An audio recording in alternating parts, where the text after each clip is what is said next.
I've got two questions. First question is, as we are starting the recovery phase today, will MOH be relaxing or lifting the restrictions on personal exercise, solitary exercises such as jogging and walking around public spaces? The second question is a follow-up from yesterday.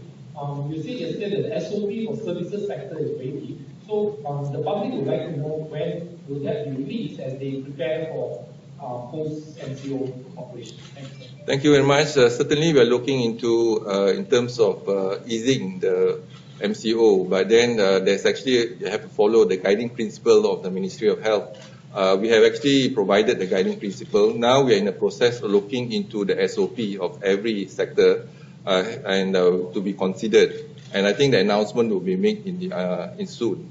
Second is regards to exercise that is also part of our SOP. Then certainly we will consider in terms of there's no close contact exercise, for example, close contact sports.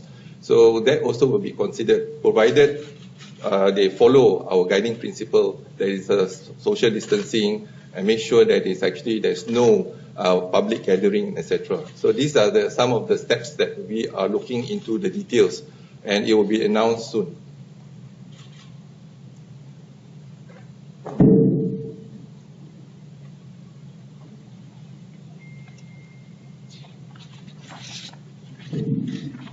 Good evening, Dato'.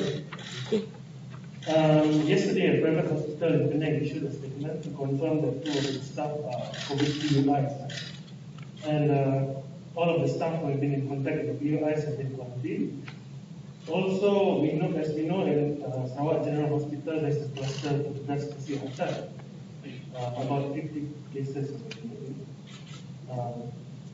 So there have been concerns from some people. They are asking if these hospitals should be under lockdown or not, or can you give assurance that things are under control? All right. And, just one more to add about the relaxation. In 2 weeks, schools. Do you think they are going to be able to open schools, or will this take some time? All right. In general principle, if any out of staff is found to be positive, we will do the active case detection and especially the close contact. And the close contact will be screened, tested, and if positive, will be isolated and given the treatment. So the principle is that we will go for the close contact and the family members, because these are the people that is close to the positive case. But what's more important is that once we do that, we also will do action in terms of cleaning of sterilizing the area, sanitizing the area that's actually been exposed. So that's part of our activity.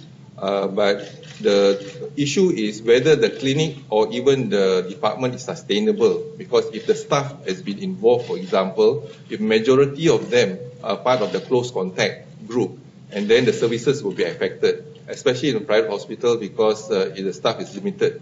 But in the Ministry of Health, in our activities, for example, Teluk Intan Hospital, I can quote one, whereby the infection was brought in from the community, but some of the departments are involved, and we have to actually shift the department to a temporary services area, and then we continue to sanitize the department. So this is part of activity. You are not closing down the department, but we just do the cleaning, the sanitizing of the department. Likewise, in Sarawak Hospital Umum Sarawak, we have identified in terms of the close contact. So once we identified them, the positive case has been isolated and been treated. The close contact have been tested, and they have to be quarantined for 14 days. So this is the thing, quarantine for 14 days. And then in the meantime, the services will continue because we have other staff to cover for them, and then they will run the services. And also we have done in terms of sanitizing the respective area. And also we look into areas, for example, most of this infection is, I said, not from the hospital, maybe from the community. There are 3 big cluster group in Sarawak, in Kuching. Mainly the PUI, Italy, that's one group. Second is we're looking into the Persidangan Gereja, that's another. And third is the healthcare workers. So the infection may be from the community back to the hospital. And those are involved in the ICU care or taking care of COVID patients, none of them have been infected. But these are the staff healthcare workers from other departments. That's why I think we are looking into confined space, for example, in a pantry. Maybe the infection in the pantry, so the sanitizing activities has been done, and also a crowded spaces as well, and we try to avoid that and make sure that in terms of the close communication between the staff actually have to be at least a distance of 1 meter. So I think more important is the social distancing, practicing hand hygiene, continue to regularly use sanitizer to wash your hands. These are the measures that we have taken. It's under control. It's under control but we do see one cases, or there's no exponential increase or surge of cases. Mainly we look at the 3 clusters in Sarawak. There's no increase of cases, but there may be 1 or 2 that this exposure perhaps occurred 2 weeks ago. So I think it's under control at the moment. As far as school is concerned, as we Ministry of Health, we suggested and proposed that we start the economic sector first. The social and education sector will delay a bit. Let us do for the allow the economic sector to start, and then hopefully we'll monitor the situation within 2 weeks or even 4 weeks, and then before we can actually decide or propose the social and education sector to reopen.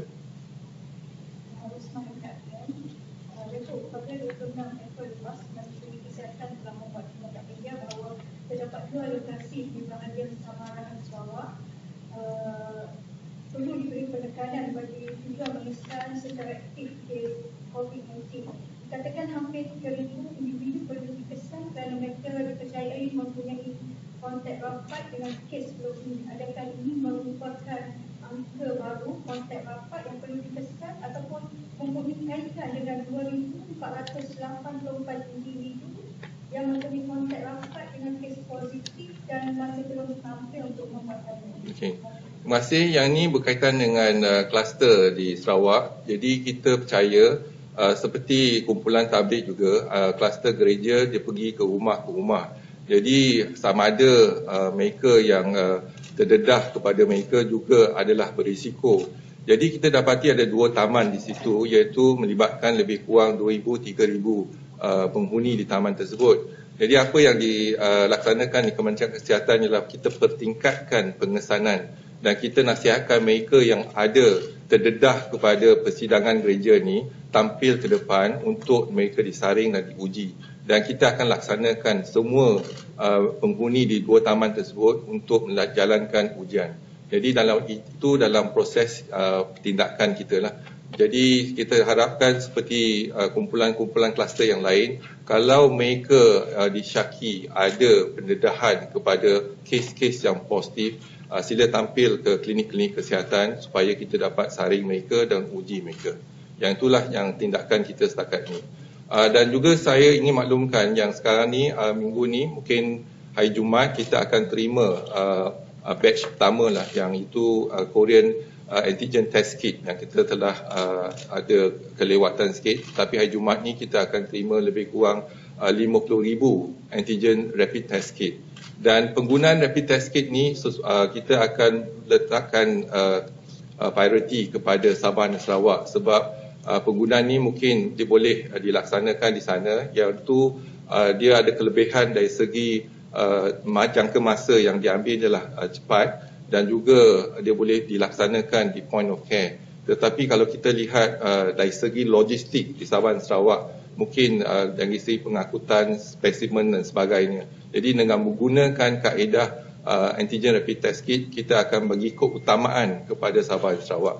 Dan juga kita akan tempatkan 2 biosafety cabinet di KLIA, dan 2 untuk penumpang-penumpang transit contohnya, kita juga boleh laksanakan ujian tersebut.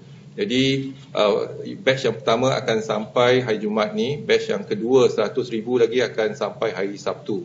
Jadi mungkin minggu depan kita boleh laksanakan, dan kita akan agihkan antigen rapid test kit dan melatih staff-staff kita untuk menggunakan antigen rapid test kit.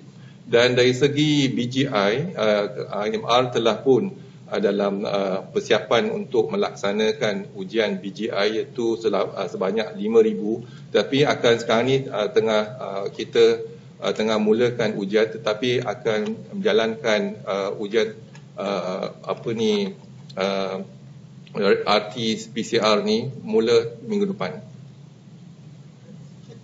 Iaitu mungkin akan pertambahan, kalau kita lihat IMR, pertambahan mungkin dalam 21,000. Tetapi yang MKAK, Majlis Makmal Kebangsaan Awam, Kesihatan Awam di Kota Kinabalu akan dilaksanakan mungkin lewat seminggu. Jadi selepas IMR memula dulu, iaitu tambahan 1,000 lagi RT-PCR.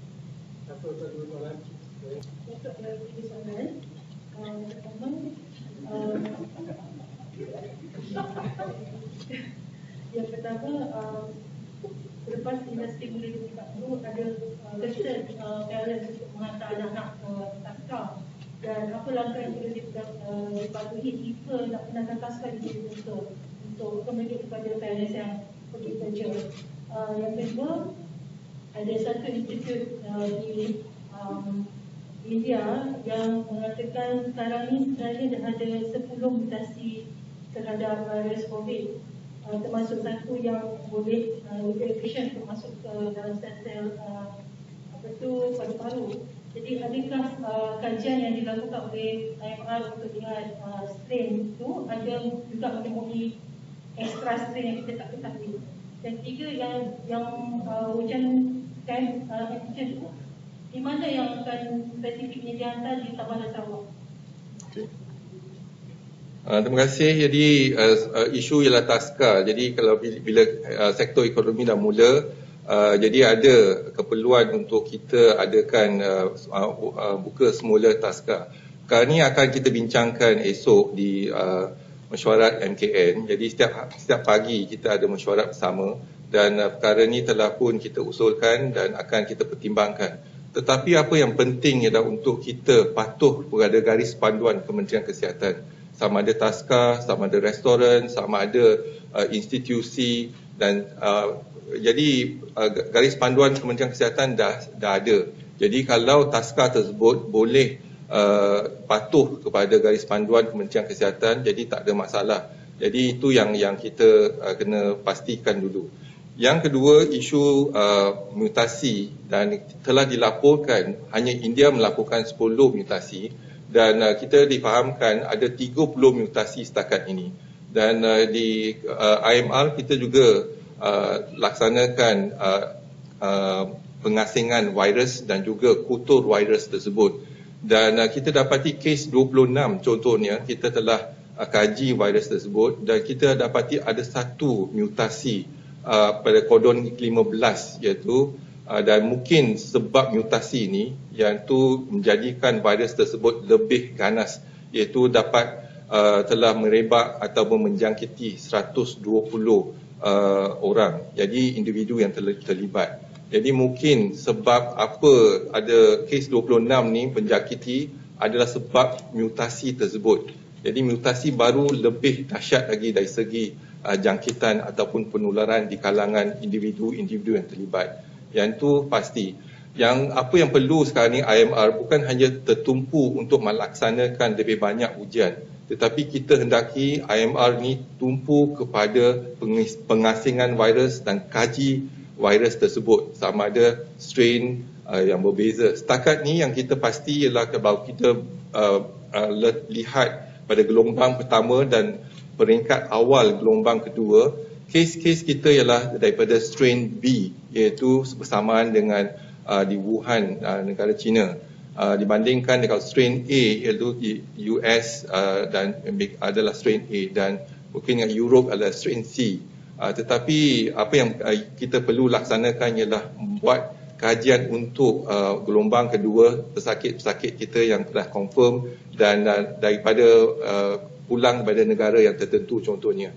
Jadi kita masih melaksanakan pengasingan, kultur dan kajian virus tersebut.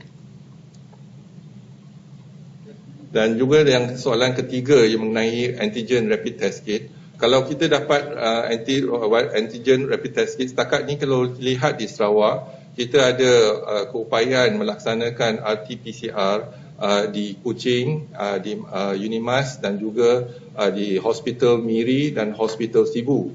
Dan juga kalau kita dapat antigen rapid test kit, maka kita boleh lagi perkembangkan keupayaan ujian kita di hospital-hospital yang lain dan juga yang klinik-klinik kesihatan yang lain. Jadi tak payah kita nak hantar sampel tersebut ke Kuching ataupun ke hospital. Jadi mungkin di Sarawak contohnya, mungkin pengangkutan tu ada satu isu.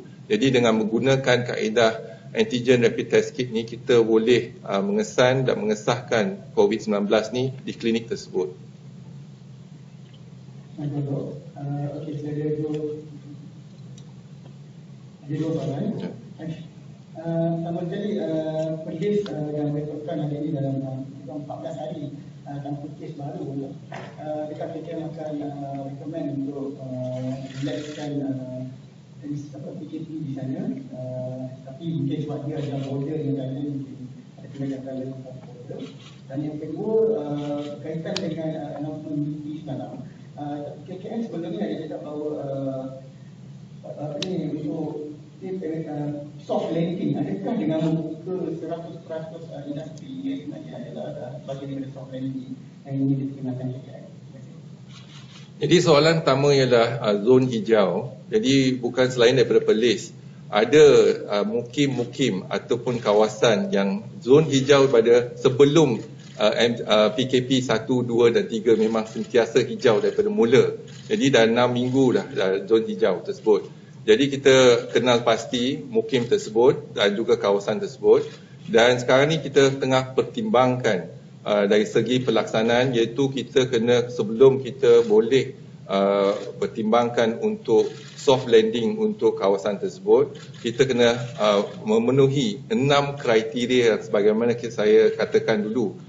Kriteria yang paling penting ialah community empowerment, iaitu kita kena lihat bagaimana tindakan kita di kawasan tersebut untuk memastikan komuniti tersebut dilindungi, sama ada mukim, sama ada daerah ataupun negeri. Jadi kita kena pastikan SOP itu dah siap dan boleh dipatuhi. Setakat ni kita masih melihat pada SOP, mungkin mengambil masa tempoh seminggu untuk kita lihat SOP tersebut. Dan kalau SOP dah sedia dan kita puas hati, Kementerian Kesihatan akan lihat semua SOP dan kita puas hati, mungkin kita dapat laksanakan. Tapi setakat ni tak ada keputusan lagi. Yang kedua, isu soft landing. Memang pun kalau kita lihat economic sector, daripada awal lagi sebelum kita laksanakan PKP, essential services dah dibenarkan berterusan. Dan juga economic sector kita pun dah pertimbangkan untuk membuka economic sector 50% sebelum ni. Jadi sekarang ni hanya kita dah 50% tempoh mungkin MCO yang kedua, PKP yang kedua kita dah laksanakan. Jadi sekarang ni masuk ke PKP yang keempat, jadi kita buka daripada 50% jadi 100%. Tetapi tertakluk kepada kepatuhan kepada garis panduan Kementerian Kesihatan. Jadi garis panduan kita memang jelas untuk memastikan kilang-kilang akan menggunakan garis panduan kita, iaitu contohnya untuk buat thermal scanning dan juga social distancing dan sebagainya. Banyaklah garis panduan kita, tapi mereka kena rujuk pada garis panduan kita, baru kita benarkan. Dan kita akan melihat kepada kepatuhan garis panduan tersebut. Datuk, Kementerian Kesihatan sudah mengambil masa yang agak lama ke depan dengan COVID-19. So adakah dengan penurunan kes, adakah KKM akan pertimbangkan untuk menyimak semua jadual dan memberi pelonggaran pada Kesihatan Besar Hadapan untuk lebih masa rehat? Sekala ya, apakah SOP-nya? Dan soalan kedua, terdapat aduan oleh pesakit di Pusat Kuarantin Kepas JB, di mana pesakit yang telah 2 kali negatif berkongsi tanda dengan pesakit yang positif. Dan apabila ditanya kepada petugas kesihatan, mereka beritahu dia adalah SOP dan jadikan tidak akan berlaku di tandas umum ada penjelasan. Okey, yang pertama melihat pada kes makin kurang. Jadi sekarang ni kalau kita lihat pada penggunaan ICU pun dah berkurang, dari pesakit-pesakit yang memerlukan bantuan pernafasan pun dah berkurang. Dan jadi mungkin ada masa untuk kaki tangan kita berehat dan juga kita akan lihat pada jadual kaki tangan tersebut. Contohnya satu lagi yang kita telah laksanakan, kita ada hospital sementara di MAIPS dan sekarang ni kita akan pindahkan pesakit-pesakit kita daripada hospital Kuala Lumpur ke hospital MAIPS, iaitu kes-kes yang gejala ringan ataupun tiada gejala tetapi positif. Kita akan pantau dan rawat mereka di hospital MAIPS. Dan kes-kes yang severe ataupun kes kategori 4 dan 5 kita akan pindahkan ke hospital Sungai Buloh contohnya. Dan juga kita akan bebaskan hospital Kuala Lumpur untuk sementara, jadi mereka boleh fokus kepada aktiviti-aktiviti yang lain. Dan saya ingin ingatkan yang walaupun kita ada 7 hospital COVID dan 33 hospital hybrid iaitu COVID dan bukan COVID, jadi perkhidmatan di Kementerian Kesihatan masih berterusan. Walaupun jadi pembedahan emergency, hanya pembedahan elektif kita tangguhkan sebab elektif. Tetapi pembedahan emergency, rawatan kepada pesakit-pesakit kanser dan sebagainya masih berterusan. Dan di 7 hospital COVID yang kita telah kenal pasti, perkhidmatan jabatan-jabatan lain telah kita alihkan ataupun pindahkan ke hospital daerah kita, contohnya hospital Kuala Lumpur dan sebagainya. Jadi kita menggunakan Dewan Bedah di sana dan staf-staf Kementerian Kesihatan yang bertugas di hospital COVID juga dipindahkan bersama. Jadi pesakit juga dibawa ke sana untuk rawatan. Satu lagi, kita juga bekerjasama dengan pihak swasta di mana ramai di antara mereka yang telah berkhidmat di Kementerian Kesihatan untuk tempoh jangka pendek. Contohnya kita dah ada lebih kurang 1,500 dan ada 65 pakar jururawat dan sebagainya yang sedang bertugas di Kementerian Kesihatan. Mereka membantu untuk membantu staf kita untuk mengurangkan tekanan dalam kita menjalankan tugas. Jadi inilah kerjasama erat yang padu antara Kementerian Kesihatan dengan pihak hospital-hospital swasta. Dan juga peralatan, kita ada peminjaman, contohnya ventilator. Kita pinjam lebih daripada 72 ventilator daripada hospital-hospital swasta. Dan sementara tu kita melaksanakan perolehan dan sekarang ni ventilator yang kita perolehi dah dapat dah. Jadi kita ada ventilator sebanyak 1054 dan juga kepakaran ataupun idea-idea yang kreatif dan inovasi daripada Jabatan Engineering. Satu ventilator kita boleh gunakan untuk 2 pesakit. Tetapi setakat ni kita tak perlu sebab penggunaan ventilator hanya 16 pesakit contohnya. Jadi kita ada kemampuan penggunaan fasilitis Kementerian Kesihatan sebagaimana telah ditetapkan oleh WHO sebagai satu kriteria untuk kita exit ataupun slow soft landing untuk kita exit. Kita ada kemampuan dari segi hospital dan facilities, iaitu kemampuan ujian, kemampuan facilities dan juga kemampuan staf-staf di Kementerian Kesihatan. Jadi inilah antara syarat-syarat 6 kriteria yang telah saya katakan awal tadi untuk kita patuhi, baru kita boleh laksanakan soft exit ataupun exit strategy. Tetapi kita kenal pasti 3 zon. Zon hijau, zon kuning. Apa yang kita perlu ialah tumpukan keupayaan Kementerian Kesihatan kepada zon merah. Jadi kita akan tetap adakan EMCO contohnya di zon merah. Kalau EMCO kita akan saring semua orang dan kita pastikan akan laksanakan pertingkatkan active case detection di kawasan EMCO tersebut. Jadi tindakan tu ialah tindakan sebagai targeted approach pada zon merah je. Jadi kita lebih tertumpu, bukan hanya Kementerian Kesihatan bekerjasama dengan PDRM, Angkatan Tentera Malaysia dan sebagainya untuk kita pertingkatkan usaha kita di zon merah. Jadi kita fokus pada zon merah.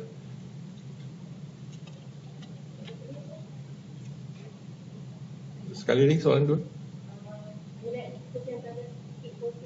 Yang tandas tu kita akan sembak, akan lihat sama ada dakwaan tersebut betul ke tidak. biasa dia kita asingkan, iaitu yang kes-kes yang positif kita asingkan daripada kes-kes yang negatif. Jadi mungkin ada tanggapan yang negatif tu jadi positif, jadi menggunakan tandas yang sama. Jadi yang tu hanya satu dakwaan, kita akan siasat dan kita akan maklumkan nantilah.